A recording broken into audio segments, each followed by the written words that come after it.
যুবকদের উদ্দেশ্যে 5 মিনিট কথা না বললেই নয়। যেহেতু আজকে 12 তারিখ, ঠিক রাত 12টা 1টা যখন বাজে যাবে, তখন লাখো কোটি মুসলিম, লাখো কোটি আহলে হাদিস, লাখো কোটি জামাতে ইসলাম, লাখো কোটি চরমনাই, লাখো কোটি মুসলিম, লাখো কোটি অমুসলিম, লাখো কোটি ইহুদি খ্রিস্টান সবাই একই পাপে, একই সময়ে, একই সাথে লেগে যাবে। দেখার কেউ নাই, বলার কেউ নাই। যে যুবক ভাইরা নিজের পরনে আর্জেন্টিনা ব্রাজিলের কাপড় পরেছেন, জার্সি পরেছেন, সাপোর্ট করেছেন, আপনাদের মসজিদে আসার সময় দেখলাম প্রায় অনেক জায়গাতে বাড়িতে আর্জেন্টিনার পতাকা উঠছে, ব্রাজিলের পতাকা উঠছে, মেক্সিকোর পতাকা উঠছে। আপনি উড়ে কি বোঝাচ্ছেন? আপনি কি বোঝাতে যাচ্ছেন? যে আমি আর্জেন্টিনাকে সাপোর্ট করি, আমি একে ভালোবাসি, আমি এ দল করতে চাই। বোকা যুবক, শুনে রাখুন, আপনি জানেন না আর্জেন্টিনাকে, আপনি জানেন না ব্রাজিলকে, আপনি জানেন না ফিফা ওয়ার্ল্ড কাপ কারা এইগুলো আবিষ্কার করেছে, কারা এইগুলো আয়োজন করছে, আপনি জানেন না, আপনি জানেন না। এইবার শুনুন আল্লাহ তাআলা কি বলছেন। সূরা মায়েদা আল্লাহ তাআলা বলছেন, আউযু বিল্লাহি মিনাশ শাইতানির রাজিম, ইয়া আইয়ুহাল্লাযীনা আমানু লা তাত্তাখিযুল ইয়াহুদা ওয়ান নাসারা। হে ঈমানদারগণ, যারা তোমরা মুসলমান নাম ধারণ করো, তোমরা মুসলিম নাম ধারণ করো, তারা ভালো করে শুনে রাখো, যারা ইহুদি, যারা নাসারা, যারা খ্রিস্টান, তাদের পদাঙ্ক অনুসরণ করো না, তাদেরকে মডেল হিসেবে ধরো না, তাদের হেয়ার কাট তুমি দিও না, তাদের পোশাক তোমরা পরো না, তাদের সংস্কৃতি তোমরা গ্রহণ করো না। এটা আল্লাহ তাআলা বলছেন। কারণ কি? কারণ হিসেবে আল্লাহ তাআলাই বলছেন, আউলিয়াহুম বাযুম আউলিয়াউ বাজ, তারা নিজেরা বন্ধু, নিজেরা ক্লোজ ফ্রেন্ড। আপনি আমি তাদের শত্রু। যতই বলি না কেন আমি ভালোবাসি আর্জেন্টিনা, আপনি আর্জেন্টিনার শত্রু। কেন? রিসেন্ট চলে গেল ইরান আমেরিকা যুদ্ধ, আপনি জানেন না আর্জেন্টিনা, ব্রাজিল, বিশ্বের যত বড় বড় দেশ আছে যেগুলো ফুটবল খেলায় ব্যস্ত, তারা আমেরিকাকে টাকা দিয়ে, অর্থ দিয়ে, সময় দিয়ে, বুদ্ধি দিয়ে, অস্ত্র দিয়ে, সব কিছু দিয়ে সাহায্য করেছে যাতে করে মুসলিমদেরকে হত্যা করা যায়। আর আপনি তো কাপুরুষ, আপনার বাবা তো কাপুরুষ। আপনার বাবা ঠিক আছে কিনা আপনার সন্দেহ আছে। সম্মানিত উপস্থিতি, এই জন্য আল্লাহ তাআলা এবার বলছেন, কেউ যদি ওমান ইয়াতাআল্লাহুম মিনকুম, তোমাদের মধ্যে কেউ যদি ওই ইহুদি, ওই নাসারা, ওই হিন্দু, ওই খ্রিস্টানের অনুসরণ করে, ফাহুয়া মিনকুম, তোমরাও তাই হয়ে যাবা। সুতরাং তোমরা অবশ্যই নিজেদের সংস্কৃতি ধরে রাখবে।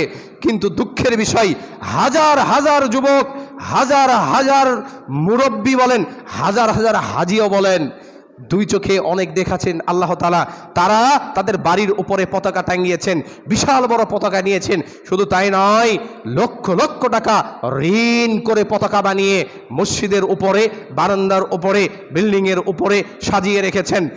হাজার লক্ষ লক্ষ টাকা খরচ করে আপনি আমি জার্সি তৈরি করছি।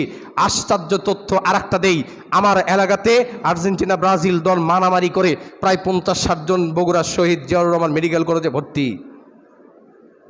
কার জন্য? আর্জেন্টিনা ব্রাজিলের জন্য। লাভটা কি হলো? নিজেরাই নিজেদের মধ্যে ক্ষতি। নিজের হাতে যখন নিজে কামড় দেবেন বুঝতে পারবেন কামড় কত জোরে লাগে। মুসলিম যুবক এখনো বোঝে না কত জোরে লাগে। আল্লাহ রাসূল সাল্লাল্লাহু আলাইহি ওয়াসাল্লাম বলছেন, মান তাশাব্বাহা মিন কওমিন ফাহুয়া মিনহুম। যখন কোনো ব্যক্তি, যখন কোনো কওম অন্য কওমের অনুসরণ করবে, সে ওই কওমই হয়ে যাবে। যারা আজকে রাত 12টায় 1টায় ওয়েট করছেন খেলা দেখবেন, যদি দেখার অপেক্ষা থাকেন, মন থেকে ডিলিট করতে হবে। মন থেকে ডিলিট না করলে আপনি ইহুদি, আপনি নাসারা, আপনি খ্রিস্টান। এটা আল্লাহ রাসূল সাল্লাল্লাহু আলাইহি ওয়াসাল্লাম সহ আল্লাহ তাআলা নিজে বলেছেন। তো এখন যে যুগ এসে গেছে, এই সময় আপনি আর আমি করব কি? আমরা তো সুবিধাবাদী। কেমন সুবিধাবাদী? আহলে হাদিস বলেন, আর জামাতে ইসলাম বলেন, চরমনাই বলেন, যাই বলেন না কেন, হানাফি মাযহাবের অনুসারী বলেন, আমি তো নামাজ পড়ি, আমি তো সালাত আদায় করি, আমি দান সদকা করি, আমি হজ করে এসেছি, আমি তো দান করি। আর একজন কি করলো দেখার দরকার নাই। এই ব্যাপারে মুসলিম শরীফের একটা হাদিস শুনুন।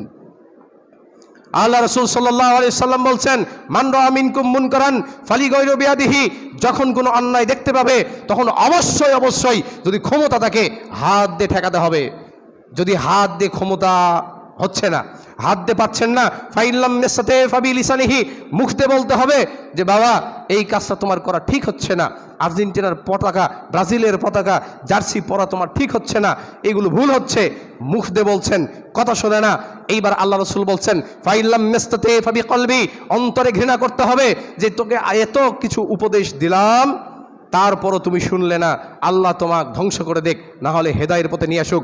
আল্লাহ রসুল বলছেন যালিকা আসাফুল ইমান, এইটাই ইমানের দুর্বল অংশ। তার মানে ইমান আছে কিন্তু কম আছে। আর আমরা যারা বাধা দিচ্ছি না, দুই চোখ দিয়ে শুধু দেখছি, বিশ্বাস করেন এই হাদিস অনুযায়ী ইমান নাই, এই হাদিস অনুযায়ী ইমান নাই, এই হাদিস অনুযায়ী ইমান নাই। সম্মানিত উপস্থিতি, অতএব সংক্ষিপ্ত কথা এটিই, যত বড়ই খেলা অনুষ্ঠান হোক না কেন, যত জায়গায় হোক না কেন, এখন যুবক ভাইদের লজিক একটা, লজিক কি, 2022 সালে কাতার বিশ্বকাপ হয়েছে, এইবার 2034 সালে সই দিতে হবে। আচ্ছা, আল্লাহ রসুল কোথাও বলেননি যে কাতারের সব মুসলিম জান্নাতে যাবে, আল্লাহ রসুল জীবনে কোথাও বলেনি সৌদি আরবের মুসলিম সব জান্নাতে যাবে, একবারও কোথাও বলেননি, জাল হাদিসেও নাই। তো উনি করছেন, ওনার দেখা দেখি আপনি করছেন, মানে উনি জাহান্নামে যাচ্ছেন, আপনার সহ্য হচ্ছে না, ওনার সাথে আপনার যাওয়ার ইচ্ছা জেগেছে, এই জন্য এই কাজগুলো করছেন। একজন হই না কেন, একজনই সত্যের উপরে অটল থাকবো ইনশাআল্লাহ। আল্লাহ তুমি তৌফিক দান করো।